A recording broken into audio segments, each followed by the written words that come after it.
12 साल की उम्र वो अजीब ज़माना है जब आप सब कुछ समझते हुए भी कुछ नहीं समझ पाते। मैं अब भी वो दिन वाज़ेह तौर पर याद कर सकता हूँ जब भाभी मुझे अपने साथ बाजार ले गई थीं। सर्दियों की वो शाम जब धुंध ने बाजार को एक पुरस्रार चादर में लपेट रखा था। ज़रा साथ चलना, तुम्हारे भैया की दवाई लेनी है, भाभी ने कहा और मेरा हाथ पकड़कर एक तंग गली में मुड़ गईं। हम एक पुरानी इमारत के सामने खड़े थे जिसका बेसमेंट तारीक और खौफज़दा लग रहा था। सीढ़ियाँ उतरते हुए मेरा दिल धड़क रहा था। नीचे एक दुकान थी जिस पर कोई बोर्ड नहीं था, सिर्फ एक पुराना जंग आलूदा दरवाज़ा। दुकान के अंदर का माहौल अजीब सा था। हवा में अधूरी खुशबू थी, जैसे पुरानी किताबें और खट्टी मीठी दवाओं का मुरक्कब। दुकान बहुत गहरी थी, जहां तक नजर जाती थी अलमारियों में अजीबो गरीब सामान रखा था। काउंटर के पीछे एक पठान खड़ा था। उसकी उम्र 30 साल के करीब होगी। लंबा पतला, उसकी आंखें गहरी थीं, जैसे वो सब कुछ देख रही हों मगर कुछ दिखाई ना दे रहा हो। क्या हुआ? पठान ने मुस्कुराते हुए कहा। उसकी आवाज में एक अजीब सपन था। सब ठीक है, हम तो अच्छे हैं, भाभी ने जवाब दिया। उसके बाद उनकी बातें मामूली सी लग रही थीं, मगर मैं महसूस कर सकता था कि हवा में कुछ छुपा हुआ है। एक और लड़का जो शायद 20 साल का था, वो दुकान के पीछे वाले हिस्से से निकला और बिना कुछ कहे बाहर चला गया। चाय मंगवाई जा रही है, भाभी ने कहा। हाँ, आज मौका मिला है, इसमें कोई कमी नहीं होनी चाहिए, पठान ने जवाब दिया। मैंने अपना मोबाइल निकाल लिया और एक गेम खेलने लगा। कुछ देर बाद मैंने महसूस किया कि भाभी और पठान की आवाज़ें आहिस्ता हो रही हैं। मैंने ऊपर देखा तो वो एक दूसरे की तरफ झुके हुए थे। उनकी हरकतें अजीब सी थीं। भाभी, मैंने पूछा, हम कब जाएंगे? थोड़ी देर में, तुम अपनी गेम खेलो, उन्होंने कहा, मगर उनकी आवाज़ में एक अजीब सा कांपना था। पठान ने मुझे देखा। उसकी मुस्कान में कोई खुशी नहीं थी। तुम्हें कौन सी गेम पसंद है? सबसे पहले ये बताओ कि तुम्हें क्या चाहिए, भाभी ने पठान से कहा। उनकी आवाज़ में एक अजीब सा अर्थ्याश था। उसने कुछ कहा जो मैं सुन ना सका। भाभी का चेहरा फौरन बदल गया। उन्होंने अपना पर्स खोला और कुछ नोट निकाले। ये रहे, अब वो चीज़ दो, भाभी ने कहा। पठान ने काउंटर के नीचे से एक छोटा सा डब्बा निकाला। वो आम से दवा के डब्बे जैसा लग रहा था, मगर उस पर कोई लेबल नहीं था। हर रात सोने से पहले बस एक ही, पठान ने हिदायत दी। कब तक? जब तक ज़रूरत हो। भाभी ने डब्बा अपने बैग में रख लिया। मैं समझ गया कि ये भैया के लिए दवा है जो डॉक्टर ने दी थी, मगर फिर भाभी ने एक अजीब सा सवाल पूछा, कोई और तरीका नहीं है? पठान ने सर हिलाया। नहीं, यही एक रास्ता है। उसके बाद कुछ अजीब हुआ। भाभी ने कहा, तुम्हारा वो लड़का, वो कौन था? मेरा भतीजा है, वो यहां मेरी मदद करता है। वो कुछ अजीब लग रहा था। तुम्हें कैसे पता? भाभी ने जवाब नहीं दिया। उनका चेहरा पीला पड़ गया था। मैं समझ नहीं पा रहा था कि ये सब क्या हो रहा है। चलो चलें, भाभी ने मेरा हाथ पकड़ा। हम दुकान से निकलने ही वाले थे कि पठान ने आवाज दी, रुको। हम रुक गए। पठान करीब आया। उसकी सांसें तेज थीं। तुम्हें कुछ और दिखाना है? भाभी ने मेरी तरफ देखा। जरा यहां बैठो, मैं अभी आती हूं। वो पठान के साथ दुकान के पीछे वाले कमरे में चली गईं।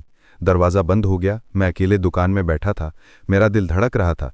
मैंने दोबारा अपना मोबाइल निकाला, लेकिन दिल नहीं लग रहा था। कुछ मिनट गुजरे, फिर मैंने आवाज़ें सुनी। भाभी की आवाज़ आ रही थी। वो कुछ कह रही थी, मगर मैं समझ नहीं पा रहा था। फिर एक चीख सुनाई दी।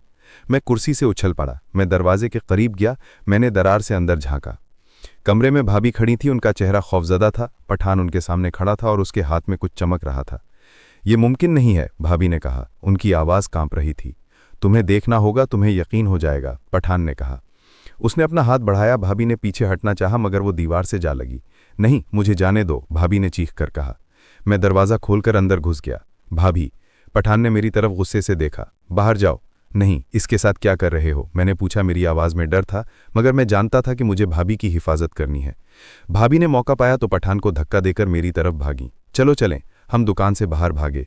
सीढ़ियां चढ़ते हुए मैंने पीछे मुड़कर देखा। पठान दरवाजे पर खड़ा हमें देख रहा था। उसके चेहरे पर एक अजीब सी मुस्कान थी। बाहर निकलते ही भाभी ने सांस ली। उनका चेहरा सफ़ेद था। वो कांप रही थीं। क्या हुआ? वो कौन था? उसने क्या चाहा? भाभी ने सिर्फ सर हिलाया। कुछ नहीं, बस चलो घर चले। रास्ते में वो खामोश थीं। जब हम घर पहुंचे तो उन्होंने मुझसे कहा, आज का वाकया किसी से मत कहना, यह हमारे दरमियान राज रहेगा। मैंने हामी भर ली, लेकिन मैं जानता था कि कुछ गलत हो रहा है। अगले कुछ दिन मामूल के मुताबिक गुजर गए। भाभी ने डब्बे वाली दवा भैया को दी और वो वाकई बेहतर होने लगे। मगर भाभी बदल गई थीं। वो पहले से ज़्यादा खामोश रहने लगी थीं और अक्सर गुमसुम रहती थीं। एक रात मैंने उन्हें रोने की आवाज़ सुनी। मैंने उनके कमरे का दरवाज़ा खोला तो वो कुर्सी पर बैठी थीं और उनके हाथ में वही डब्बा था जो पठान ने दिया था। क्या हुआ भाभी? मैंने पूछा। उन्होंने डब्बा जल्द से छुपा लिया। कुछ नहीं, बस थक गई हूं। मगर मैं जानता था कि यह सच नहीं है। एक हफ्ते बाद जब भैया ऑफिस गए हुए थे, भाभी ने मुझे बुलाया। तुम्हें कुछ दिखाना है। वो मुझे अपने कमरे में ले गईं और वो डब्बा दिखाया। ये दवा नहीं है। फिर ये क्या है? उन्होंने डब्बा खोला, अंदर सफ़ेद पाउडर था। ये कुछ और है। क्या? भाभी ने गहरी सांस ली। वो पठान, वो कोई आम दुकानदार नहीं है। वो लोगों को चीज़ों की पेशकश करता है। किस चीज़ों की? ऐसी चीज़ों की जो आम नहीं है, जो नामुमकिन है। मैं समझ नहीं पा रहा था तुम क्या कह रही हो। उन्होंने डब्बा बंद किया। कुछ नहीं भूल जाओ। मगर मैं नहीं भूल सकता था। अगले ही दिन जब मैं स्कूल से वापस आया तो घर में हलचल थी। भाभी गायब थीं, भैया परेशान थे। वो कहीं गई हैं कोई नोट छोड़कर, भैया ने बताया। नोट पर सिर्फ ये लिखा था, मुझे वहां जाना पड़ा, मैं जल्द वापस आऊंगी। मैं जानता था कि वहां का मतलब क्या है। मैंने भैया से कहा, मुझे पता है कि वो कहाँ है। बिना वक्त जाया किए मैं बाजार की तरफ भागा। मैं जानता था कि मुझे भाभी को बचाना है। बेसमेंट में दाखिल होते ही मैंने चीखें सुनी। दुकान का दरवाज़ा खुला था। अंदर का मंजर खौफनाक था।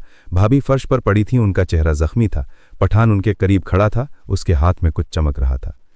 दूर हट जाओ उससे, मैंने चिल्लाकर कहा। पठान ने मेरी तरफ देखा। तुम वापस आ गए? इसे छोड़ दो, पठान ने कहा लगाया। तुम नहीं जानते कि क्या हो रहा है। मुझे परवाह नहीं है, इसे छोड़ दो। भाभी ने मेरी तरफ देखा, उनकी आंखों में खौफ था। नहीं, चले जाओ, यहां से निकल जाओ। नहीं, मैं तुम्हें यहां अकेले नहीं छोड़ सकता। पठान ने कदम बढ़ाया। तुम दोनों जा सकते हो, बस एक शर्त पर। क्या शर्त? ये ले जाना होगा। उसने एक छोटा सा पैकेट मेरी तरफ बढ़ाया। ये क्या है? तुम्हारे भैया की दवा। अगर तुम ये ले जाओगे तो मैं इसे जाने दूंगा। भाभी ने सर हिलाया। नहीं, मत लो। मेरे जहन में ख्यालात दौड़ रहे थे। मैं समझ नहीं पा रहा था कि क्या करूं। फैसला करो, पठान ने कहा। मैंने पैकेट ले लिया। ठीक है, अब इसे जाने दो। पठान ने मुस्कुराते हुए भाभी को छोड़ दिया। वो मेरी तरफ भागी और मैंने उसे थाम लिया। अब चलो, मैंने कहा। हम दुकान से बाहर निकले। बाहर निकलते ही भाभी ने पैकेट मेरी तरफ बढ़ाया। इसे फेंक दो। क्यों? ये भैया के लिए है ना? नहीं, ये कुछ और है। ये जहर है। मैंने हैरानी से पैकेट को देखा। जहर? मगर तुमने कहा था कि ये दवा है। मैं झूठ बोल रही थी। मैं मजबूर थी। क्यों? तुम्हें किसने मजबूर किया? भाभी की आंखों में आंसू आ गए। वो पठान, वो सिर्फ दुकानदार नहीं है, वो मेरा माजी है। तुम्हारा माजी? हाँ, वो जानता है कि मैं कौन हूं या कौन थी। मैं समझ नहीं पा रहा था। भाभी ने अपनी कहानी सुनानी शुरू की।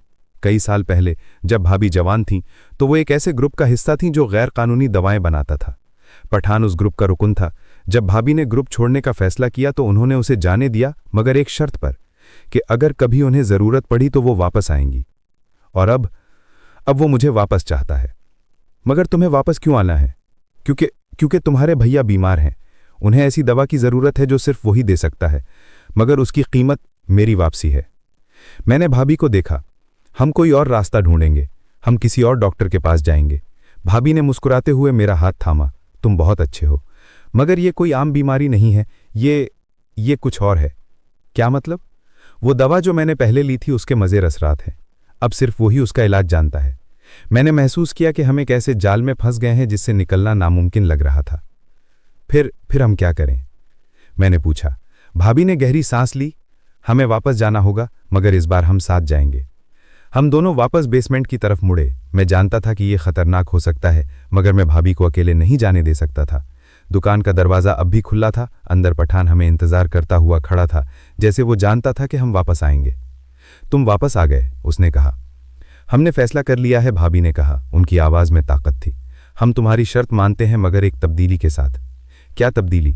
मैं वापस आऊंगी, मगर इस लड़के को कोई नुकसान नहीं पहुंचेगा, और तुम मेरे शौहर का मुकम्मल इलाज करोगे। पठान ने गौर से भाभी को देखा। ठीक है, और एक बात, मैंने कहा। तुम हमें वो दवा दोगे जिसकी हमें ज़रूरत है, मगर इसके बदले में तुम्हें कुछ नहीं चाहिए। पठान ने हैरानी से मेरी तरफ देखा। तुम बहुत बहादुर हो, मगर तुम नहीं जानते कि तुम क्या कह रहे हो। मैं जानता हूं, मैंने कहा, हालांकि मैं वाकई नहीं जानता था। पठान ने कहा लगाया। अच्छा ठीक है, मैं तुम्हारी शर्त मानता हूं। उसने अलमारी से एक बोतल निकाली। ये लो, तुम्हारे शौहर की दवा।